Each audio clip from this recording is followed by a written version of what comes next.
തൃശൂർ വാഴക്കോട് പ്ലാഴി സംസ്ഥാന പാതയിൽ യാത്രാ ദുരിതം. കാടുകയറിയ ദിശാസൂചിക ബോർഡുകളും സ്ട്രീറ്റ് ലൈറ്റുകളും തകരാറിലായതോടുകൂടിയാണ് യാത്രക്കാർ ദുരിതത്തിലായത്. പാലക്കാട് തൃശൂർ ജില്ലകളെ ബന്ധിപ്പിക്കുന്ന പ്രധാന പാതയായ വാഴക്കോട് പ്ലാഴി സംസ്ഥാന പാതയിൽ കടുത്ത യാത്രാ ദുരിതം. പ്ലാഴി മുതൽ പഴയന്നൂർ പോലീസ് സ്റ്റേഷൻ വരെയുള്ള റോഡിലെ നിരവധിയായ ദിശാസൂചക ബോർഡുകൾ കാടുകയറി നശിച്ചതാണ് യാത്രക്കാരെ ദുരിതത്തിലാക്കുന്നത്. ഇതുമൂലം പ്രദേശത്ത് പുതിയതായി എത്തുന്ന അപരിചിതരായ വാഹനയാത്രികർ റോഡിലെ വളവുകളും തിരിവുകളും സ്ഥലനാമങ്ങളും അറിയാതെ വഴിതെറ്റി പ്രയാസപ്പെടുന്നത് പതിവായിരിക്കുകയാണ്. പ്ലാഴി വാഴക്കോട് സംസ്ഥാന പാതയിലെ ഈ ദിശാ ബോർഡുകളൊന്നും വർക്ക് ചെയ്യുന്നില്ല. പിന്നെ വണ്ടികൾ ഓടാൻ സാധിക്കുന്നില്ല. വെള്ളക്കെട്ടാണ് മുഖ്യ കാരണം. സൈഡിലൊന്നും ചാലുകളില്ല. റോഡിൽ മുഴുവൻ ചെളി പിടിച്ച് വണ്ടികൾ വഴുക്കി വീഴാൻ പോവുകയാണ്.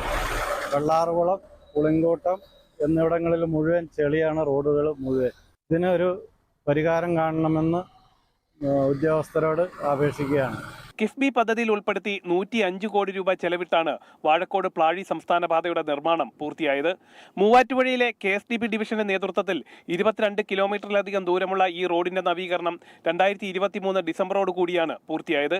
5 വർഷത്തേക്കാണ് KSDBക്ക് റോഡിന്റെ പരിപാലന ചുമതല നൽകിയിട്ടുള്ളത്. എന്നാൽ ദിശാസൂചക ബോർഡുകൾ ഉൾപ്പെടെയുള്ളവ കാടുകയറി യാതൊരു പ്രയോജനവുമില്ലാതെ കിടക്കുമ്പോഴും പരിപാലന ചുമതലയുള്ള KSDB അധികൃതർ ഗുരുതരമായിട്ടുള്ള അലംഭാവമാണ് കാണിക്കുന്നത്. ഇതിനു പുറമെ റോഡരികിൽ സ്ഥാപിച്ചിട്ടുള്ള സ്ട്രീറ്റ് ലൈറ്റുകൾ പലതും കത്തുന്നില്ലെന്നും പരാതിയുണ്ട്. ജനം, തൃശൂർ.